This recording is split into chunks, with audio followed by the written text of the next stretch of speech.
Hello friends,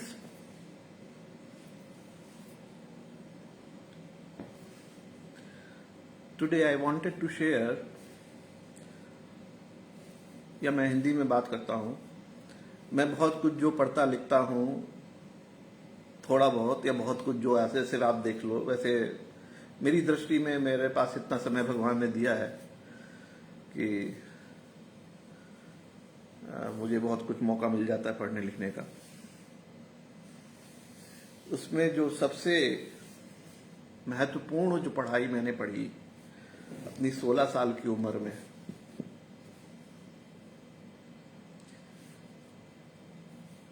वो मैं आपसे शेयर करना चाहता हूँ।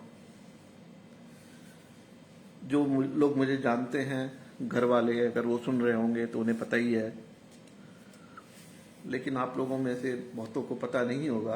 कुछ लोग जो मेरे फ्रेंड सर्कल में हैं उनको पता होगा मेरी डिग्री क्या है, क्वालिफिकेशंस क्या है, कुछ को मेरे गुणों के बारे में, स्वभाव के बारे में भी पता होगा। लेकिन लोगों के तरह तरह की विचारधारा होगी, अवधारणा होगी, दृष्टि होगी मुझे देकर कि मैं क्या हूं। कोई मुझे जस्ट डिग्री से, क्वालिफिकेशन से, कुछ गुणों से, कुछ अवगुणों से, कुछ स्वभाव से जानते होंगे। पर जो सबसे ज्यादा महत्वपूर्ण चीज है, जिसको जड़ बोला जाता है, जो पृथ्वी के अंदर रहती है, जो दिखाई नहीं देती,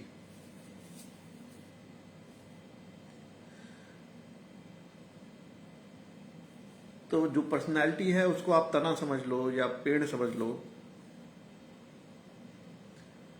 उस पेड़ में किसी उम्र में जाकर फल फूल निकलते हैं,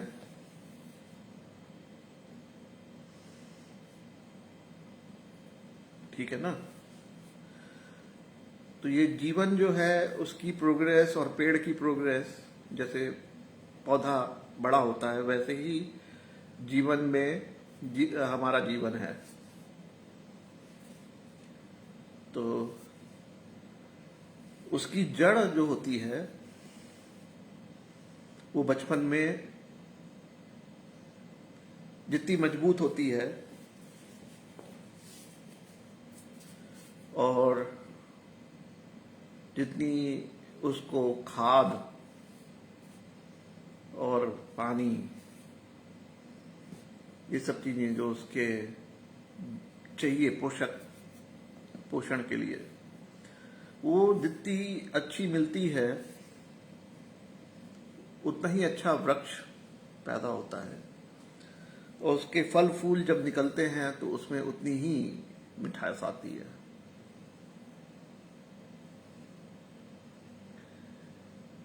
तो इस तरह से अपने जीवन का आकलन करना चाहिए कि हमारे जीवन में फल निकले, अभी कच्चे हैं कि वो पक गए हैं कि निकले ही नहीं हैं। तो फल देखकर कि उसमें कितनी मिठास है, वही तो उसकी पहचान है। मतलब अगर फल में मिठास ही नहीं है तो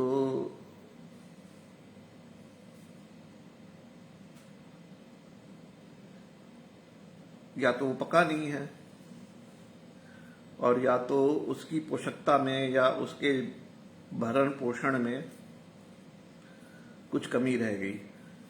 तो मैं आपको अपनी जड़ों के बारे में बता रहा था। 16 साल की उम्र में जब पढ़ाई चालू करी, हाई स्कूल में पहुंचा मैं, तब मैंने पहली बार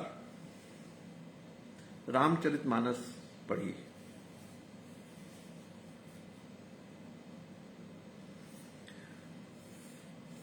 अब आदमी की जड़ कहां पर होती है? जब बच्चा पैदा होता है तो माता पिता से, दादी दादा से, नाना नानी से, चाचा चाची से, ताई जी ताऊ, जो भी उनके संपर्क में जैसा जिसका सौभाग्य है, वो कुछ ना कुछ सीखता है उस पारिवारिक परिवेश में, जिसको हम संस्कार बोलते हैं। पर ये जो संस्कार जो होते हैं, ये जड़ नहीं जमाते हैं। अगर ये सोचे कोई कि वो संस्कार होते हैं, जैसे एक नया पौधा आप लेके आओ छोटा, उसको आप गमले में मिट्टी डाल के उसको उसमें आरोपित करो, तो अभी जड़ पकड़ी तो नहीं है ना। तो जड़ का होना और जड़ का पकड़ना दो अलग चीज है। तो संस्कार हमारे तो हो गए जो कि हमने परिवार में बचपन में, भाई 3 साल का जब तक होता है तब वो भाषा सीखता है बच्चा। जब भाषा सीखता है तो वो एक एक करके शब्दों का अर्थ समझता है। सबसे पहला शब्द जो उसको सुनाई पड़ता है, जो बहुतायत में लिया जाता है अपने भारत में, वो है भगवान। तो सबसे पहले उसको ही समझ में आता है ये भगवान क्या है। तो आपको जैसे पता है कि बच्चे बहुत से प्रश्न पूछते हैं, तो हमें पता नहीं, आपने भी पूछा ही होगा ये भगवान कौन होते हैं। तो आप जब 2.5 साल के होंगे, 3 साल के होंगे, जब आपने भाषा सीखी होगी, मातृभाषा, तब आपने ये प्रश्न किया होगा, किसी से तो किया होगा। और उस समय 2.5-3 साल में आपने किससे प्रश्न किया होगा? माँ बाप से किया होगा, दादी दादा से किया होगा। तो उन्होंने आपको कुछ समझा दिया होगा, अपनी समझ के अनुसार ही समझाएगा व्यक्ति। कोई शॉर्ट में समझा देता है, कोई सोचता है इसको अभी छोटा बच्चा है, 2.5 साल का, 3 साल का, इसको क्या समझ में आएगा। तो कुछ लोग बता देते हैं कि भगवान सबसे बहुत बड़े होते हैं, सब कुछ उन्होंने बनाया होता है, वो कुछ भी कर सकते हैं। तो बच्चा उसके बारे में इमेज बना लेता है भगवान की। कोई फैंटम की इमेज बनाता है, कोई बारबी की इमेज बनाता है। तो ये गुड्डा गुड्डी का खेल की तरह से चालू होता है। तो एक बच्चे के लिए भगवान कौन होते हैं? एक गुड्डा गुड्डी का खेल ही है। और जब उनको, बच्चे को अगर कथा कहानी भी सुना दी जाए, तब उसके मन में पक्का हो जाता है कि हाँ ये तो कुछ खेल है। कृष्ण भगवान, भगवान राम, उनका बाल स्वरूप, ये सब जब कथा सुनता है बच्चा, तो वो कहानी को ही सत्य मान के बैठ जाता है। तो ये जो कथा कहानी जो बचपन में सुनी जाती है, जातक कथाएं हो, पंचतंत्र की कथाएं हो, चंपक चंदा मामा हो, कुछ भी हो, अरेबियन नाइट्स हो,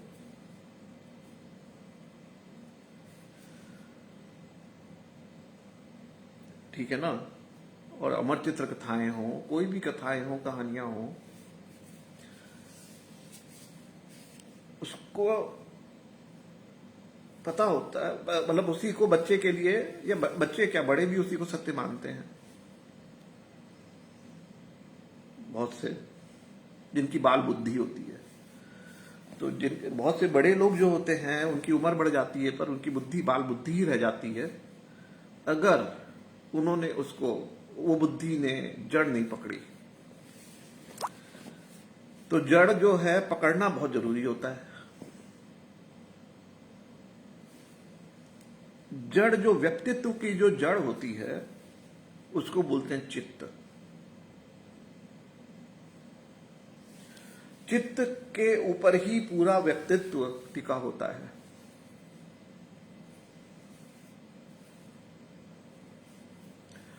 चित्त में आपके कौन बैठा है,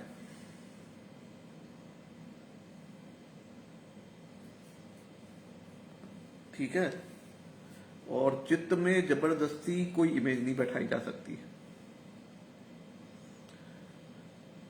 ठीक है। तो चित्त में जब तक आपके हजारों तरह के लोग आते जाते रहते हैं, चाहे वो भगवान हो, तरह तरह की इमेज हो, तो आपके चित्त में कोई एक निष्ठा नहीं है। ठीक है ना?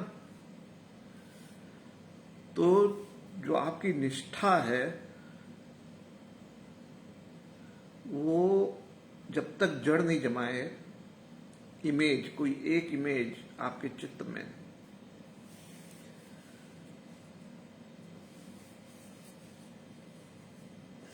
तब तक आप समझ लो कि आपका जड़ कमजोर है, पकड़ी नहीं है अभी।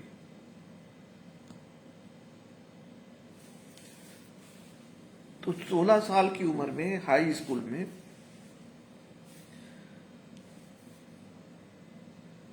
मेरे दादाजी का निधन हो गया।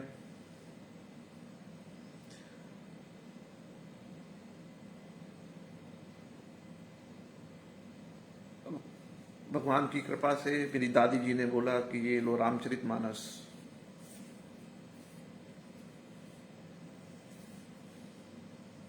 उसके पहले नहीं बोला, उसके बाद ही बोला। अब उसके पहले बोल देते तो फिर क्या असर होता है मुझे मालूम नहीं, पर उसके पहले मैं बहुत परेशान था। घर में तो बिल्कुल ही गंवार की तरह से, कमजोर बालक जो होता है ना, जो पढ़ाई लिखाई में कमजोर होता है, या जिसको कि डिक्लेयर कर दिया जाता है कि घर में बहुतायत ऐसा होता है कि बच्चा तो बेकार है, किसी लायक नहीं है, ये तो कुछ, इसका तो कुछ नहीं हो सकता, इससे तो कुछ उम्मीद करना बेकार है, उस तरह का। तो इंफीरियरिटी कॉम्प्लेक्स उस तरह का पैदा हुआ, बचपन में ही इस तरह का पालन पोषण हुआ या जो भी हुआ। फिर जब रामचरितमानस पढ़ी तो कुछ कुछ होश संभालना कोशिश शुरू हुआ। अब ये तो ये तो बिल्कुल सीधी सी बात है कि कोई इतना ऐसा गूढ़, उसमें गूढ़ता क्या है? वैसे तो बहुत सिंपल भाषा में लिखी हुई चीज है, लेकिन उसमें जो है बहुत से शब्दों का क्लैरिफिकेशन है। संत कौन होते हैं, असंत कौन होते हैं, साधु कौन है, असाधु कौन है, मनुष्य कौन है, राक्षस कौन है, देवता कौन है, धर्म क्या है, अधर्म क्या है, कर्म क्या है, अकर्म क्या है, सत्कर्म क्या है,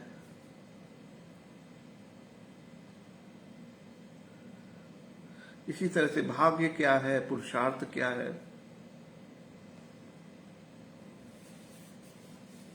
सेवक कौन है, ऊंचा कौन है, नीचा कौन है, ब्राह्मण कौन है, विद्व कौन है, विद्वान कौन है, भजन क्या है, मनोरंजन क्या है,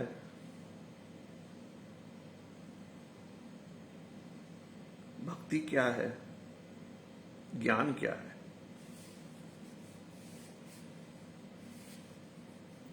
अब ये सब जो आप सुन रहे हैं, मुझे पता नहीं है कि आप लोगों ने भी कभी ऐसा सोचा हो, या इसकी परिभाषा या इसका अर्थ समझने की, या कुछ आपने मालूम होगा भक्ति क्या होती है, ज्ञान क्या होता है, विज्ञान क्या होता है, अज्ञान क्या होता है, मूर्खता क्या होती है, अहंकार क्या होता है, प्रमाद क्या होता है,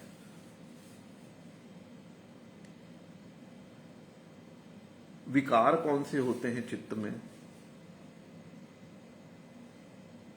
मानसिक रोग कौन से हैं, ये भाग्य का क्या खेल है, पुरुषार्थ किसे कहते हैं, पुरुषार्थ कितने तरह के होते हैं।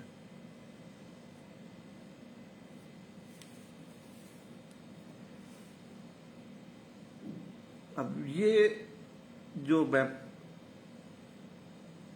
ये द्वैत क्या है, अद्वैत क्या है, आत्मा क्या है, परमात्मा क्या है, जगत क्या है, संसार क्या है, दुनिया क्या है, हमें करना क्या है, हमारा स्वभाव क्या है।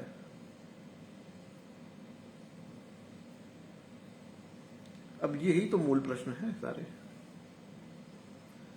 और इनका जिसको अर्थ समझ में आता है, लोग, अभी आप कोई भी एक शब्द ले लो, उसके ऊपर बहस करते रहो एंडलेसली, तो उसका क्या है? कोई डिक्शनरी तो है नहीं कि आपने भक्ति का डिक्शनरी खोली और उसका अर्थ निकाल लिया। यह ज्ञान क्या होता है, लिखा होगा कुछ, भगवान क्या होता है, ईश क्या होता है,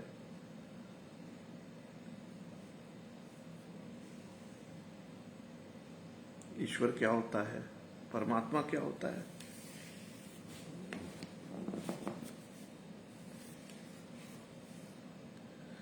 तो ये जो है 16 साल की उम्र में मैंने पहली बार पढ़ा, तो बहुत से शब्दों का अर्थ समझ में आया।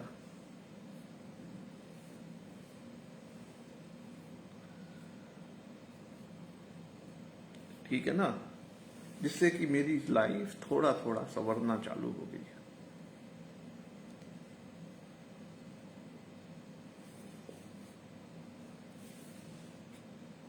थोड़ी थोड़ी जड़ पकड़ रही थी। 38 साल की उम्र में 2009 में जब मैं आबू धाबी में था, तो इस्कॉन में जाता था। इस्कॉन में एक बड़ी अद्भुत बात हुई। एक दिन सुंदरकांड का पाठ हो गया। अब इस्कॉन तो आपको मालूम है कि कृष्ण की चर्चा होती है ज्यादा, कृष्ण भगवान की। पर उस दिन संतोष जी थे, आबू धाबी में बहुत बड़े भक्त हैं। संतोष जी ने, अग्रवाल हैं वो भी, संतोष कुमार अग्रवाल, तो उन्होंने सुंदरकांड का पाठ कर दिया। उसके बाद जो उन्होंने व्याख्या करी, उसके बाद मैं उनसे मिला जब सब लोग चले गए। मैंने कहा, ये तो आपकी तो नहीं नजर आती ये व्याख्या आपने कहां से पढ़ ली? तो उनके जरिए उन्होंने कहा, अब मैंने सीधा सीधा प्रश्न किया तो कुछ छुपा भी नहीं सकते थे। उन्होंने राम किंकर उपाध्याय जी। हमने कहा, कौन है राम किंकर उपाध्याय जी?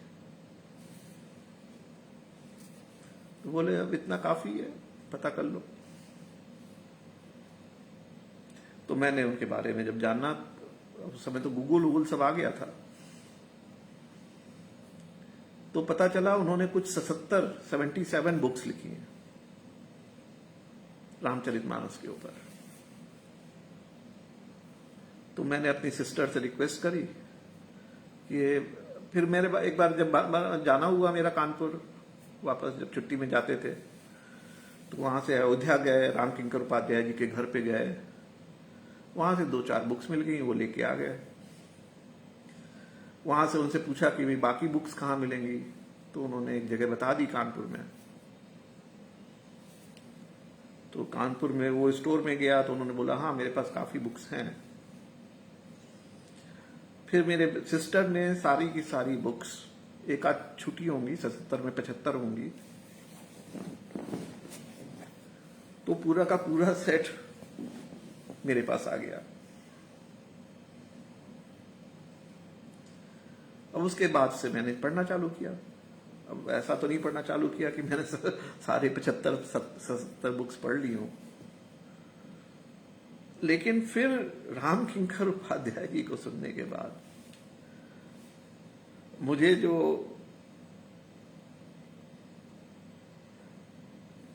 कवित्व जो होता है, काव्य जो लिखने का तरीका होता है, जो दृष्टि होती है, जो सोच होती है,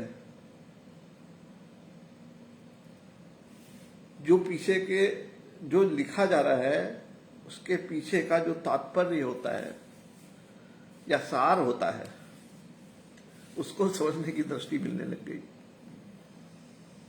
अभी तक तो लकीर के फकीर जो लोग होते हैं, जो लिखा होता है उसके आगे रहते हैं, उसकी एनालिसिस करते रहते हैं। अब जो लिखा हुआ है उसके पीछे जाना ये उनके बस के बाहर की चीज होती है।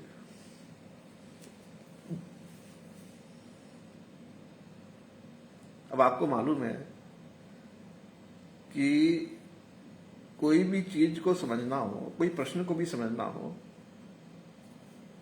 तो उसमें आप उलझे रहो जब तक आप उसके पीछे नहीं जाओगे कि ये प्रश्न कैसे बना या उसके पीछे का इसमें बेस क्या है,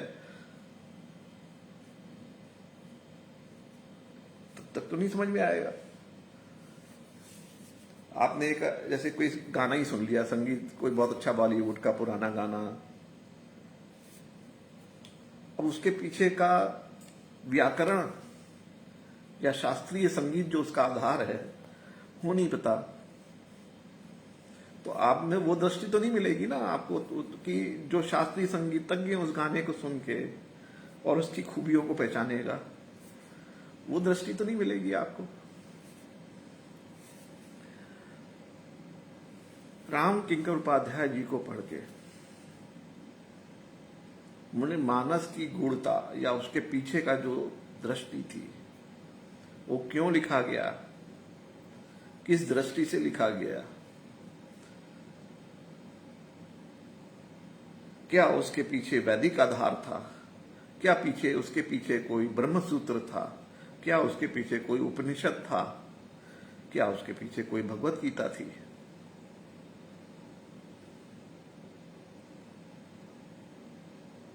है ना? तो ये सारी चीजें पता चली। रामचरितमानस के पीछे तुलसी का मानस था। ये तो सब बिल्कुल सही बात है कि मानस क्या है, वो मानस जो है वो चित्त है, ये मन नहीं है, बुद्धि नहीं है। रामचरितमानस ये किसी का मन में कुछ आ गया और बोल दिया, तो मन का उद्गार बोलिए या मन की भड़ास होती है नॉर्मली लोगों में, तो जो मन की बात कहते हैं वो मन की भड़ास कहने वाले लोग होते हैं। बेसिकली खुंदक खाए हुए, फ्रस्ट्रेटेड, ऐसे लोग जो हैं उनका सोचने का स्तर जो होता है वो मानसिक होता है, मानसिक स्तर के लोग होते हैं।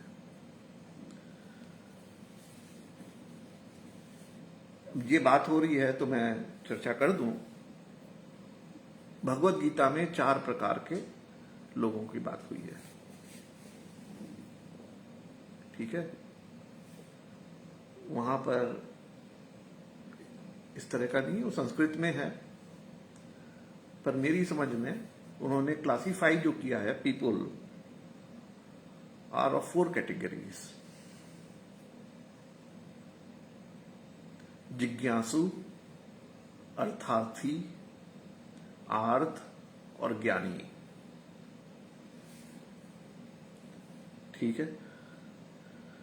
अब इसमें कौन ऊंचा कौन नीचा, तो गीता जी ने इंडिकेशन दे दिया कि ज्ञानी जो इनमें से है, चारों में से, वो सबसे ऊपर है। पर गोस्वामी जी इससे एग्री नहीं करते हैं, तो इसलिए मैं नहीं कह सकता कि गोस्वामी जी की दृष्टि डेफिनेटली गीता की दृष्टि से अलग है, क्योंकि गीता में साफ साफ लिखा है कि ज्ञानी जो है वो भगवान को ज्यादा प्यारा है, कृष्ण भगवान को। मतलब उसमें तो गीता मतलब कृष्ण भगवान ने कही हुई है। पर गोस्वामी जी इसमें कहते हैं कि भगवान को सबसे ज्यादा प्यारा कौन है? भक्त है। भक्त तो चारों ही हैं, ये इसमें भक्त की ही 4 कैटेगरी, मतलब सारे प्राणी जो दुनिया में हैं वो सब भक्ति हैं। उनकी 4 कैटेगरी है। तो उसमें से जो सबसे ज्यादा जो प्यारा भगवान को है उसको कहते हैं संत। गोस्वामी जी के हिसाब से भगवान को सबसे ज्यादा प्यारा कौन सा है? संत। अब ये संत शब्द तो गीता में आया नहीं, एक आया जिज्ञासु, एक आया अर्थार्थी, तीसरा आया आर्थ और चौथा आया ज्ञानी। तो अगर मैं गीता से कोरिलेट करूं तो मेरी दृष्टि के हिसाब से जो ये आर्त है इसको संत कह सकते हैं। तो रामचरितमानस के हिसाब से ये ऊंचा नीचा जो होता है ये अपने दिल का या हमारा कोई सामाजिक पैटर्न की बात नहीं कर रहे कि समाज में किसको ऊंचा माना जाए, किसको नीचा माना जाए, किसकी क्या वैल्यू निकाली जाए, किसको क्या सैलरी दी जाए। कोई अगर प्रोडक्ट बना रहा है तो प्रोडक्ट का मूल्य क्या निर्धारित किया जाए, गोभी का दाम कितना होना चाहिए तो लौकी का कितना होना चाहिए कि आलू का कितना होना चाहिए। यहां पे ये बात नहीं हो रही।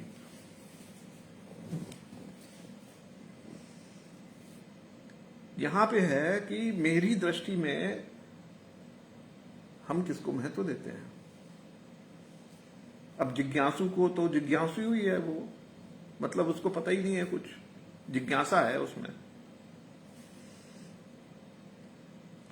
तो वो तो बच्चे की तरह से है। अर्थार्थी जो है वो पढ़ाई लिखाई किसके लिए करता है? अर्थ के लिए करता है, कुछ कमाने धमाने के लिए। तो वो तो और भी नीचे हो गया क्योंकि उसमें तो जिज्ञासा भी नहीं है चीज को जानने की। उसको तो खाली वही पढ़ाई करनी है जिससे कि उसका भरण पोषण हो, पेट भरे। तो ये पेट भरने वाली जो पढ़ाई है और जो कार्य है इसको बहुत से लोग ऊंचा मानते हैं। उनको और कोई पढ़ाई से मतलब नहीं। उनको कमाई, हमें ये बताओ कि मैनेजमेंट सिखाओ तो हमें ये सिखाओ कि पॉलिटिक्स सिखाओ तो हमें जो भी ऐसी चीज सिखाओ जिससे कि हमारा ज्यादा से ज्यादा वेल्थ बढ़े, पोजीशन मिले, स्टेटस बढ़े। तो उनकी दृष्टि में स्टेटस जो है सोसाइटी में सबसे बड़ा जो उस किसका होता है? जिसके पास सबसे ज्यादा वेल्थ हो, पावर हो। ये एक दृष्टि है। अर्थार्थी की दृष्टि है। जिज्ञासु की दृष्टि है कि वो भूखा है, ज्ञान का भूखा है। जब वो ज्ञान पढ़ता रहता है, समझने की कोशिश करता है, हर चीज की नुक्ताचीनी करता है, बाल की खाल निकालता है,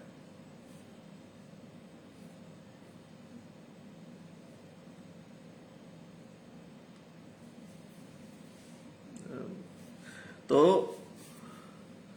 ये जिज्ञासु हो गया। तीसरा जो है ज्ञानी, जब वो जिज्ञासा शांत हो जाती है, जब कोई चीज समझने की कोशिश करी जाए, वो समझ में आ जाती है, तो आदमी को ऐसा लगने लगता है कि मैं तो सब जान गया। तो वो ज्ञानी अपने को समझने लगता है। कुछ उसमें से डिक्लेयर भी कर देते हैं कि हम तो ज्ञानी, हम तो सब जान गए। अब ये ज्ञानी के संग प्रॉब्लम ये है कि वो जो जान गया है वो तो जान गया है, पर वो क्या नहीं जाना है वो उसको पता ही नहीं है।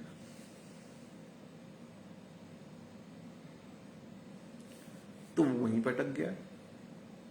जैसे कोई संगीत सीखे और वो विशारद कर ले, अलंकार कर ले, उसके बाद पोस्ट डॉक्टरेट भी कर ले, समझ लो, फिर पोस्ट डॉक्टरेट भी कर ले, फिर सोचे हमें तो संगीत का सारा राग पता चल गया, सारा व्याकरण पता चल गया, हमें तो गत बनानी आ गई, तान बनानी आ गई, झाला करना आ गया, आलाप करना आ गया, तो हम तो संगीतज्ञ हैं।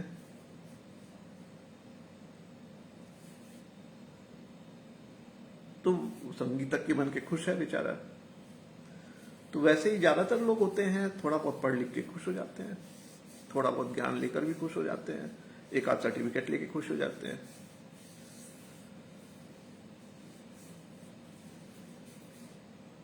तो मेरी दृष्टि में ऐसे लोग तो ऐसे मतलब कुछ बड़ा कुछ महान काम तो कर नहीं लेते हैं। मतलब ठीक है, एक सर्टिफिकेट लेते हैं। एक समय ऐसा भी था इंडिया में, जबकि लोग जो है, जो चौथी पास हो, जो पांचवी पास हो, जो जब अंगूठा छापी हो, तो वो तो अक्षर ज्ञानी हो जाए, वो लिखना पढ़ना ही सीख जाए, लिखने ही लग जाए तो बहुत पढ़ाई हो गई उसकी।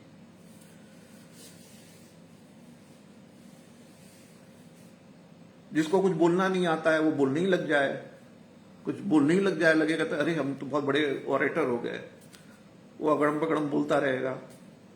किसी को कुछ तुकबंदी करना सीख ले तो वो दिन भर अपने कुछ ना कुछ कविता रचता रहेगा, बोलेगा कि हम तो बहुत बड़े कवि हो गए।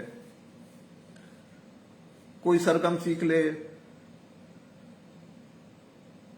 और दो चार धुन बना ले तो लगेगा हम तो बहुत बड़े संगीतज्ञ हो गए। तो मेरी दृष्टि में तो ज्ञानियों की कोई ज्यादा महत्ता नहीं है। पर ये आर्त कौन होता है, चौथा कैटेगरी, इसको मैं चर्चा के लिए बैठा था, लेकिन प्रस्तावना ही इतनी बड़ी हो गई कि मैं अब चर्चा में कूदूं, क्योंकि ये सब तीनों, बाकी तीनों कैटेगरी तो मेरे लिए मैंने एक्सप्लेन कर दी 10-15 मिनट में। लेकिन अगर हम संत की बात करना चालू करें या आर्त की एक्सप्लेनेशन चालू करें, वो भी रामचरितमानस की दृष्टि से, मेरी दृष्टि में पूरी रामचरितमानस के केंद्र में संत है।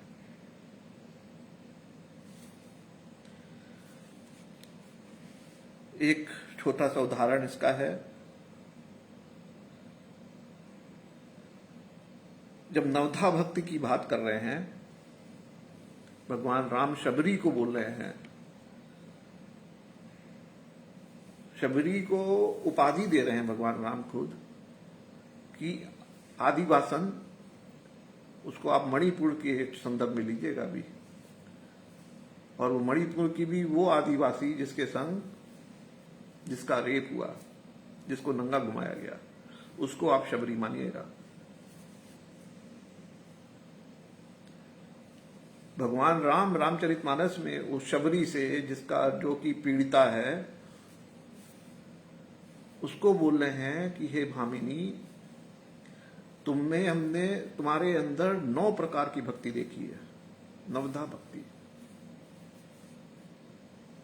और वो नवधा भक्ति भी दृढ़ता में पूरी दृढ़, सभी प्रकार दृढ़ है, हर तरह से 9 भक्ति तुम्हारे अंदर है। किसी के अंदर एक भक्ति भी पैदा हो जाए ना 9 में से, चाहे वो हनुमान हो, चाहे वो कोई भी कैरेक्टर हो, एक तरह का भक्त होगा, 2 तरह का होगा, 3 तरह का, ये 9 प्रकार की भक्ति अगर किसी में है तो वो आपके अंदर है। उसमें जो 7वीं भक्ति है, सातों सम मोहि मैं जग देखा, पूरे जगत को राम में देखने वाला।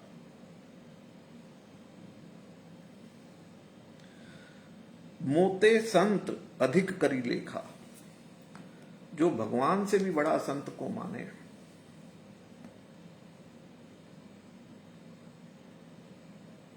ये भक्ति है। जो सच्चा भक्त है वो भगवान की तो बात ही नहीं करेगा, वो हमेशा संत की बात करेगा। संत के लक्षण के लिए भगवान खुद ही बताते हैं,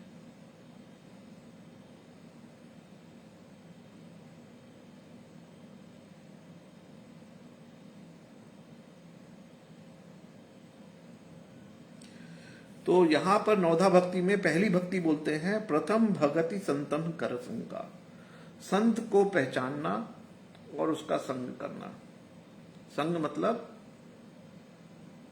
उसके चरणों में जाके बैठ जाना। उपनिषद में जैसे बोला ना कि आश्रम में जाकर कोई संत बैठा हुआ है और वहां पर जाकर उनके चरणों में बैठ के कुछ ज्ञान ले लेना, ये संत की बात नहीं यहां पे करते। कौन से संग की बात करते हैं? संग मतलब अगर आपने संत को पहचान लिया तो उनका हमेशा ध्यान करना। ध्यान मतलब कि क्या बोलते हैं, कैसे रहते हैं, कैसे चलते फिरते हैं, ठीक है ना। तो सबसे जो, और ये जो गोस्वामी जी ने ये बोल रहे हैं ये चीजें मानस जी में, उन सबके लिए सावधान सावधान सावधान करके बोल रहे हैं वो। मैंने पोस्ट डाला है इसके पहले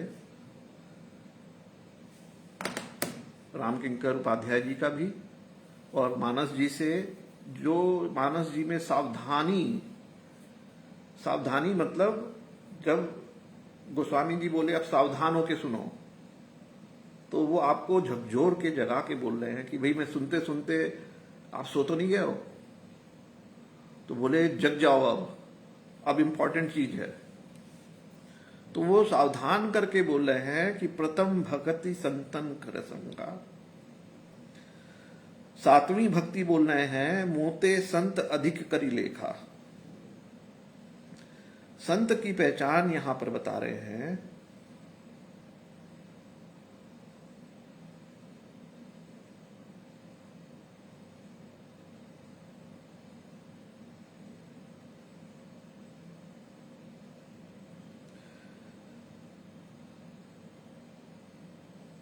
यहां पर कई जगह मानस जी में भी बहुत से ये शब्द जो है पर्यायवाची की तरह शब्द यूज किए गए। जैसे मानस है, मानस, रामचरित मानस, तो मानस मतलब क्या हो सकता है? मन हो सकता है। मानस मतलब क्या हो सकता है? बुद्धि भी हो सकती है। मानस मतलब क्या होता है? चित्त भी हो सकता है। ये सब तो मानस जो है एक कॉमन शब्द है। कई बार हम बोलते हैं बुद्धि, लेकिन मेरा मतलब होता है चित्त। कई बार हम बोलते हैं चित्त, लेकिन उसका मतलब हो सकता है मन, ठीक है ना। तो मन, बुद्धि, चित्त और आत्मा, ये चारों शब्द जो है एक दूसरे के लिए प्रयुक्त हो सकते हैं। वो संदर्भ पे डिपेंड करता है कि एक्चुअली उनका मन, अब हम कहीं पर बोलते हैं मन, लेकिन मेरा तात्पर्य हो चित्त से, ऐसा संभव है। तो यहां पर नारद जी को बोल रहे हैं भगवान राम। चलो मेरा मोबाइल भी डिस्चार्ज, ये भी होना था। तो ज्ञान ही भक्ति अंतर केता, तो साफ साफ बोलते हैं कि मुझे ज्ञानी से ज्यादा भक्त प्यारा है। जो बात पहले मैंने करी, भगवत गीता पढ़ के लगता है कि भगवान को सबसे ज्यादा प्यारा ज्ञानी है, पर रामचरित मानस करने में उसमें साफ साफ लिख दिया कि ऐसा लग रहा है प्रभु कि आपको तो भक्त सबसे ज्यादा प्यारा है, और आपने ज्ञान का तो निरादर ही कर दिया, ऐसा लग रहा है सुन के। तो अब आप मुझे साफ साफ बता दो कि ज्ञानी और भक्त में अंतर कितना है। तो वहां पर, यहां पर भक्त का मतलब संत से है, पर्यायवाची की तरह। तो यहां पर संत के लक्षण बोलते हैं षट विकारहीना। बहुत से उसमें, अब वो मुझे तो याद नहीं है, मैं पढ़ के बोलने वाला था, मेरा मोबाइल दूसरा डिस्चार्ज हो गया। ये आप लोगों का भाग्य है, मेरा दुर्भाग्य है।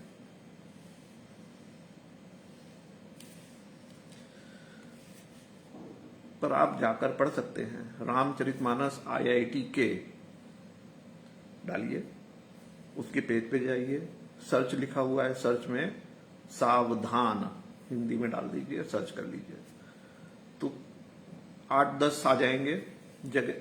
सावधान शब्द 8-10 जगह यूज हुआ है मानस जी में।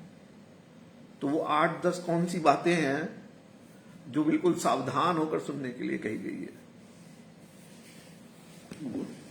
उसमें से एक बात यही है कि संत के लक्षण क्या हैं, भक्त के। यहां पर भक्त वर्ड यूज हुआ है संत के लिए। और शुरू में संत शब्द के भी संत कौन असंत कौन ये सब चर्चा हो चुकी है। जो मानहीन हो, जिसको कोई पोजीशन नहीं चाहिए, जो अपने ज्ञान का बखान नहीं करता हो, जो कभी गलती से भी ये बोले नहीं कि मैं ज्ञानी हूं। ज्ञानी तो छोड़ो, वो अपने को गलती से भी भक्त भी मत बोल दे कि मैं भक्त हूं। तो ऐसा ज्ञानी और भक्त या संत का जो अंतर है वो मानस जी में बताया है, जिससे कि आपको संत की पहचान हो जाए। जीवन में जैसे ही आपको संत में पहचान होती है, कोई भी एक संत की पहचान हो जाए, कबीर दास जी की हो जाए, गोस्वामी की हो जाए, नानक जी की हो जाए, रैदास जी की हो जाए, कोई भी संत, और उसकी परख आपको हो जाए, वो जो गुण जो बताए हैं संत के,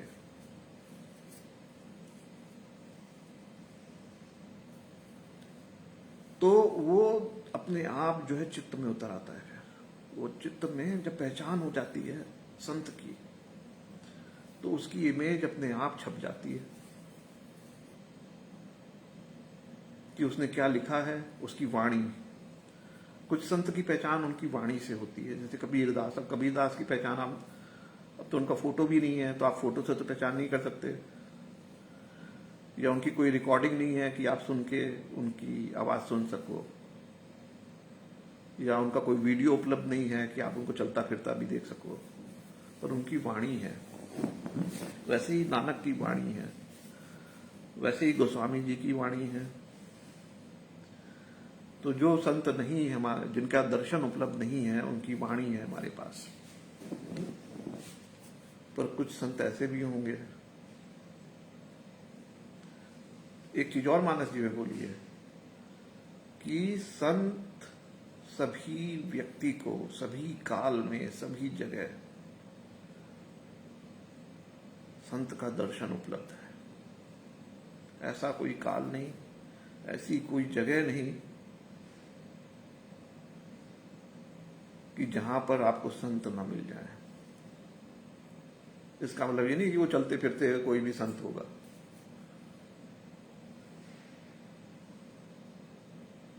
पर हर व्यक्ति को जीवन में कभी न कभी संत के दर्शन हुए हैं।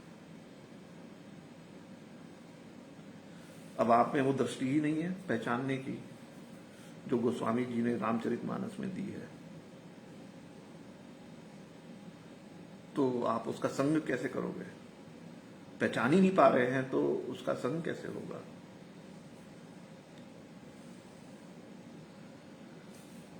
तो वो दृष्टि आपको जरूर लेनी चाहिए रामचरितमानस से कि संत की पहचान क्या है। संत मतलब भक्त, और भक्त मतलब ज्ञानी। पर जो अपने को कभी गलती से भी ज्ञानी ना बोले, पर जो गलती से भी अपने को भक्त ना बोले। अगर बोल दिया तब तो वो संत नहीं है, रह गया ना, वो भक्त रह गया ना ज्ञानी रह गया, तब वो किसी काम का नहीं रह गया। तो वो तो संत नहीं हो सकता जिसने बोल दिया, उस वो किसी काम का नहीं रह गया। उसने तो अपना खुद ही खुलासा कर दिया क्या है वो। पर इतना आसान होता अगर संत मिलना कि तो कोई आके अपना खुद ही पहचान बताते, भाई मैं तो संत रासाराम बापू। मिल गए संत रासाराम बापू, मिल गए आपको। अगर इतना आसान होता, यहां बोल रहे हैं कि संत सबको उपलब्ध हैं, लेकिन आपके अंदर उसकी पहचान होनी चाहिए, क्योंकि वो खुद नहीं बताएगा कि मैं संत हूं, मैं आपका उद्धार करने आया हूं।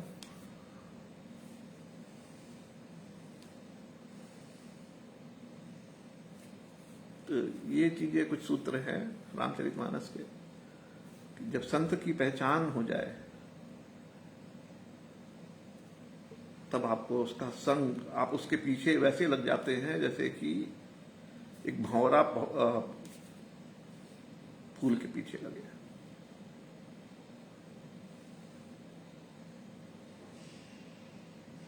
तब आपका चित्त, तब आप समझ लीजिए कि आपकी भक्ति सुदृढ़ है, जागृत हो गई है, या भगवान की कृपा आपको मिल गई है, या आपके चित्त में जो जड़ जमनी चाहिए वो जम चुकी है। अब आपके जो जीवन का जो फल है, जीवन का, सबका जीवन एक पेड़ की तरह, उसमें जो फल निकलता है तो जीवन का भी तो एक फल होता है। तो मेरे जीवन का फल में मिठास आनी चालू हो जाए, आनी चालू हो जाएगी। तो वो जब फल निकल आए जीवन का, उसमें मिठास आनी चालू हो जाए, तो वो कब आएगी? जब हमें संत, मेरे हृदय में संत या महात्मा कोई प्रवेश कर जाए, उसका संग, उसका निरंतर चिंतन, क्या कहता है, क्या बोलता है, कैसे चलता फिरता है।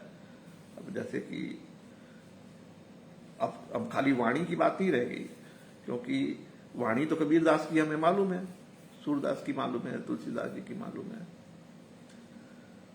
पर उनका दर्शन तो उपलब्ध नहीं है। पर मेरे जीवन में जो संत का दर्शन उपलब्ध है,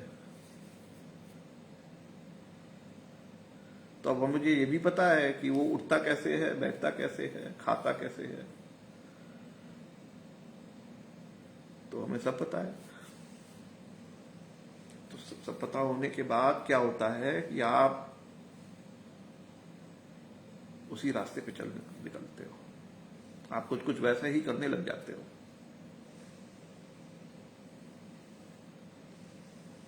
वैसा करते करते वो भक्ति आपके अंदर, वो ज्ञान, वो योग आपके अंदर अपने आप आने लगता है, और आपका जीवन का जो फल है उसमें मिठास आने लगती है।